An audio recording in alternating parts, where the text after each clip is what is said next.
एक मंत्री जिसके कार्यकाल में बाबरी मस्जिद गिराई गई, मुंबई के सीरियल ब्लास्ट हुए, फिर भी उस मंत्री ने इस्तीफा तक नहीं दिया। और जहां आज आपने देखा होगा कि एक गांव का प्रधान भी बहुत चौड़े में अकड़ के रहता है, लेकिन ये देश का वो नेता था जो मराठवाड़ा का एक खांटी कांग्रेसी था, जो लो प्रोफाइल बने रहना पसंद करता था। लेकिन लो प्रोफाइल रहकर भी इस नेता ने एक बार देश का बजट पेश किया, 2 बार महाराष्ट्र के मुख्यमंत्री का ओहदा संभाला, योजना आयोग का उपाध्यक्ष रहा, शिक्षा मंत्री रहा, रक्षा मंत्री रहा और लगभग 7 साल तक देश के गृह मंत्री की कुर्सी भी संभाली थी। आज के इस पॉलिटिकल कहानी में इसी नेता की बात करेंगे, जिसका नाम था एसबी चौहान। चलिए शुरू करते हैं। सियासत में शुरुआत। एसबी चौहान की शुरुआती पढ़ाई लिखाई महाराष्ट्र के नांदेड़ में हुई। बाद में मद्रास यूनिवर्सिटी से बीए किया, फिर उस्मानिया यूनिवर्सिटी से एलएलबी करके वकालत शुरू कर दी। आगे चलकर हैदराबाद में निजाम शाही के खिलाफ आंदोलन में सक्रिय हो गए और यहीं से सियासत का रास्ता पकड़ लिया। इसी आंदोलन के दौरान उनकी दोस्ती एक और आंदोलनकारी पीवी नरसिम्हा राव से हुई, जो आगे चलकर उनके लिए बड़े काम की साबित हुई। 1956 में विधान परिषद के रास्ते उनकी विधायी पारी शुरू हुई।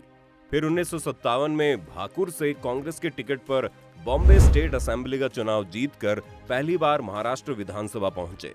1962 से लाल बत्ती भी मिलने लगी, लेकिन देश के लोगों ने पहली बार उनका नाम 1975 में सुना, जब इंदिरा गांधी ने उन्हें महाराष्ट्र का निजाम सौंप दिया। लेकिन 1977 के लोकसभा चुनाव में पार्टी की हार के बाद चौहान ने नैतिक जिम्मेदारी लेते हुए अपने पद से इस्तीफा दे दिया। चौहान ने कुछ ही दिन बाद शरद पवार के साथ पार्टी भी छोड़ दी, लेकिन 1980 आते आते फिर इंदिरा गांधी के साथ चले गए थे। बाद में जब इंदिरा गांधी ने सत्ता में वापसी की, तब उन्होंने एसबी चौहान को कई बड़ी जिम्मेदारियां सौंपी। इंदिरा ने उन्हें योजना आयोग का उपाध्यक्ष तो बनाया ही साथ उन्हें अपने कैबिनेट में भी जगह दी। पहले वो शिक्षा मंत्री बनाए गए, बाद में इंदिरा के आखिरी दिनों में उन्हें रक्षा मंत्रालय में शिफ्ट कर दिया गया। एसबी चौहान और शरद पवार। एसबी चौहान और शरद पवार दोनों महाराष्ट्र के बड़े नेता। 70 के दशक में दोनों एक दूसरे के मंत्रिमंडल में मंत्री भी रहे थे। यानी जब एसबी चौहान मुख्यमंत्री थे तो शरद पवार उनकी सरकार में मंत्री बने थे, और जब शरद पवार मुख्यमंत्री बने तब एसबी चौहान उनकी सरकार में मंत्री बन गए। लेकिन दोनों का स्वभाव एकदम अलग था। शरद पवार जहां जमीनी नेता माने जाते हैं, वहीं एसबी चौहान पार्टी हाईकमान के यस मैन हुआ करते थे। शरद पवार का लोगों से मेलजोल बढ़ाने में कोई सानी नहीं है।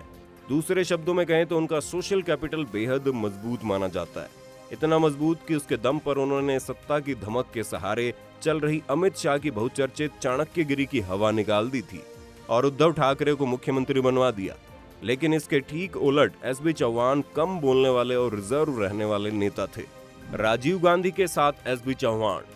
1986 में राजीव गांधी ने अपनी सरकार के गृह मंत्री एसबी चौहान को जब मुख्यमंत्री बनाकर बंबई जाने को कहा, तो वह अनिच्छा के बावजूद चले गए। इसी बरस राजीव शरद पवार को भी कांग्रेस में लेकर आ गए। पवार को कांग्रेस में लाने का मकसद था महाराष्ट्र में बाल ठाकरे के बढ़ते प्रभाव को रोकना। लेकिन शरद भाव राजीव और चौहान की जी हुजूरी करने तो आए नहीं थे, लिहाजा उनकी मुख्यमंत्री एसबी चौहान से ठन गई। एसबी चौहान चुपचाप काम करने वाले अनुशासन प्रिय आदमी थे। इस कारण विधायक और मंत्री अक्सर उनसे खफा रहते। ये टाइम से सचिवालय जाना, समय से आना, सचिवालय में गंदगी ना हो, इसके लिए सचिवालय परिसर में सुपारी, तंबाकू और पान गुटखों पर बैन लगाना, इन सब पर वो ज्यादा फोकस करते थे। उनकी इसी आदत के कारण महाराष्ट्र में उन्हें हेडमास्टर कहा जाने लगा। वैसे एसबी चौहान ने सचिवालय परिसर में तो तंबाकू, सुपारी, गुटखा बैन कर दिया था, लेकिन खुद दिन भर सुपारी चबाते रहते थे। अब इसे आप क्या कहेंगे? बहरहाल राजीव गांधी ने एक रास्ता निकाला। जून 1988 में एसबी चौहान को वित्त मंत्री बनाकर दिल्ली लाया गया और उनकी जगह शरद पवार को मुख्यमंत्री बनाया गया। 80 के दशक की चौहान और पवार की लड़ाई 90 के दशक में भी जारी रही, लेकिन तब तक कांग्रेस का हाईकमान बदल गया। राजीव गांधी की हत्या हो चुकी थी और नरसिम्हा राव नए कांग्रेस सुप्रीमो और प्रधानमंत्री बन चुके थे। हालांकि हाईकमान तो खुद शरद पवार भी बनना चाहते थे, लेकिन संयोग ऐसा बना कि दक्षिण के सांसदों की बड़ी संख्या, सोनिया गांधी का आशीर्वाद, अर्जुन सिंह का सहयोग और साथ ही साथ महाराष्ट्र की पवार विरोधी लॉबी, जिसमें एसबी चौहान और शिवराज पाटिल प्रमुख थे, उनको इकट्ठा करके नरसिम्हा राव ने बाजी पलट दी और 7 रेस कोर्स रोड तक जा पहुंचे। नरसिम्हा राव ने भी पवार के साथ शह और मात का खेल जारी रखते हुए महाराष्ट्र के दोनों पवार विरोधियों यानी एसबी चौहान और शिवराज पाटिल को बड़े ओहदे से नवाजा। एसबी चौहान को गृह मंत्रालय देकर नंबर 2 बनाया गया, वहीं शिवराज पाटिल को लोकसभा अध्यक्ष बनाया गया। शरद पवार को रक्षा मंत्रालय से ही संतोष करना पड़ा। 2 साल बाद बंबई में सीरियल बम ब्लास्ट हो गए तो राव ने पवार मुख्यमंत्री बनाकर बंबई भेज दिया और इन सब निर्णयों में नरसिम्हा राव के बगलगीर बनकर खड़े थे एसबी चौहान। अयोध्या विध्वंस की बदनामी। एसबी चौहान को नरसिम्हा राव ने उस दौर में गृह मंत्री की जिम्मेदारी सौंपी थी जब अयोध्या विवाद अपने चरम पर था। ये संयोग भी कम दिलचस्प नहीं है कि फरवरी 1986 में जब अयोध्या के विवादित परिसर का ताला खोलकर लोगों को पूजा करने की इजाजत दी गई थी, तब भी चौहान ही देश के गृह मंत्री थे। प्रधानमंत्री नरसिम्हा राव के पूर्ववर्ती चंद्रशेखर ने इस मसले को बातचीत से सुलझाने की कोशिश शुरू कर दी और राव भी धीमे धीमे इसी रास्ते पर आगे बढ़ना चाह रहे थे। लेकिन तभी लोकसभा में विपक्ष के नेता लाल कृष्ण आडवाणी ने अयोध्या तक रथ यात्रा और शिला पूजन का ऐलान कर दिया। 2 साल पहले ही आडवाणी ने ऐसी एक रथ यात्रा कर अयोध्या पहुंचने की कोशिश की थी, लेकिन तब तत्कालीन प्रधानमंत्री वीपी सिंह के इशारे पर बिहार के मुख्यमंत्री लालू यादव ने आडवाणी को समस्तीपुर में गिरफ्तार कर आडवाणी की पूरी प्लानिंग ही चौपट करवा दी। लेकिन इस बार ऐसा नहीं हुआ और आडवाणी कार सेवकों की भीड़ लेकर अयोध्या पहुंच गए।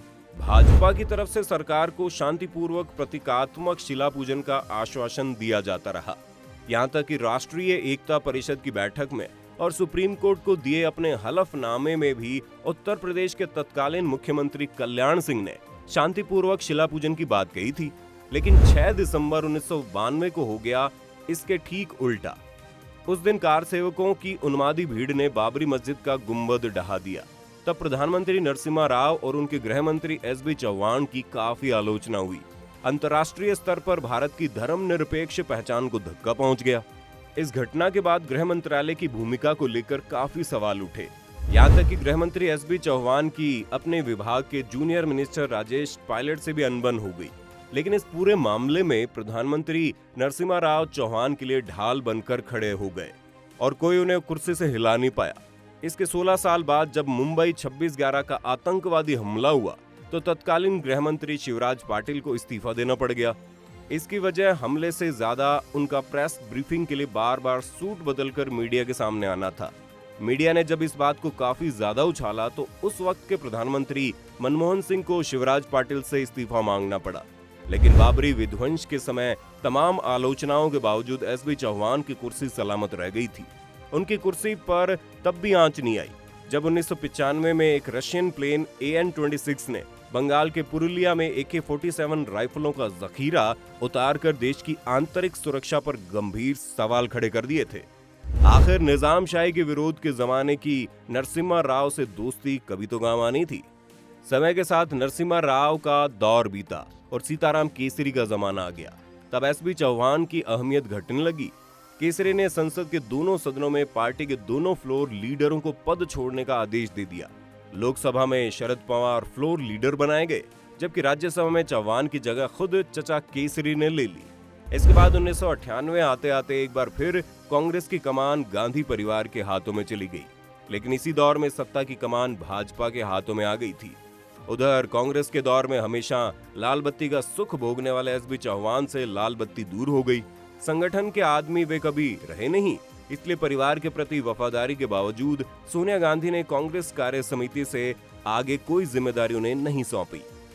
और मई 2004 में जब तक कांग्रेस को सत्ता नसीब होती, उसके 3 महीने पहले ही 26 फरवरी को 83 साल की उम्र में उनका निधन हो गया। उस समय कांग्रेस की ओर से प्रधानमंत्री बने डॉक्टर मनमोहन सिंह एसबी चौहान को अपना राजनीतिक गुरु कहकर संबोधित किया करते थे। आपको क्या लगता है, राजनीति में जी हुजूरी जनता की होनी चाहिए या आलाकमान की? हमें कमेंट में बताइए। वीडियो आपको पसंद आई हो तो इसे लाइक और शेयर कर देना और चैनल को सब्सक्राइब तो कर ही देना।